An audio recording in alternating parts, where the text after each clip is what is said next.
எண்ணங்களோட வலிமை தான் ஒரு இடத்தோட தாக்கத்தை, அதோட சக்தியை உணர்த்துது.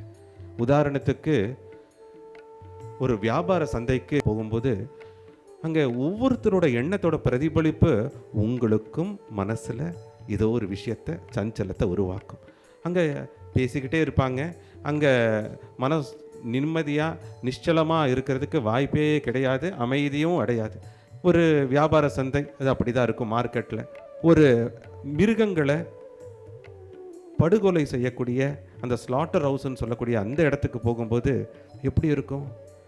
நிறைய உணவுக்காக, வாய் ருசிக்காக, அறியாமையில் அந்த மாமிசத்தை சாப்பிட்ற அந்த அதை துன்புறுத்தி அதோட கதறல், அழுக்குறல், ஆதங்கம், ஏக்கம், அதுவும் ஒரு உயிர் தானே, ஒரு ஜீவன் தானே. அந்த ஜீவ காருண்யத்தை மறந்த ஒரு இடம் கூடிய அந்த இடத்துல என்ன சிந்தனை, என்னோட ஆற்றல் இருக்கும்?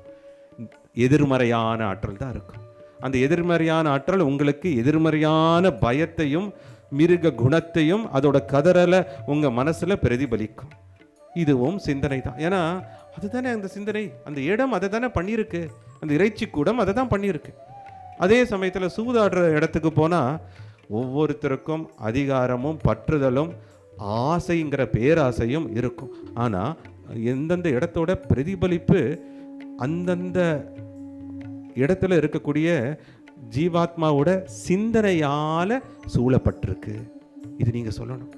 அப்போ சூதாட்டத்து இடத்துக்கு போனால் ஒவ்வொருத்தருக்கும் பேராசை, அபகரிக்கக்கூடிய அந்த எண்ணம், அந்த குணம் தான் வரும். அதே மது அருந்தக்கூடிய அந்த இடத்துக்கு போனால் அந்த நிலை தான் இருக்கும். எல்லாம் நிம்மதியில்னா அந்த மது அருந்தக்கூடிய கடைக்கு போவாங்க.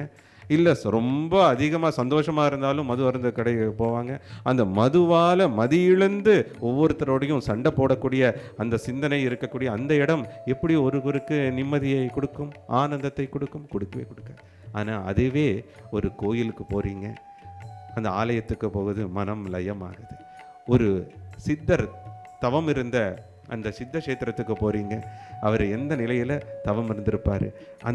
அவர் அந்த உடல் இல்லைனாலும் அந்த தபோபூமியாக மாறி அந்த தெய்வீக அதிர்வுகள் உங்களுக்கு நேர்மறையான எண்ணத்தை உங்கள் மனசில் பதிய வைக்கும். உங்களையும் மனமாற்றத்துக்கு அது உதவும். அதே ஒரு சத்குருவை, வாழும் சத்குருவை, உணர்ந்த ஆத்மாக்களை, யோகிகளை, மகான்களை தேடி போகும்போது அவங்களோட நிலை உங்களுக்கு அந்த பிரதிபலிப்பு மூலியமாக கிடைக்கும்.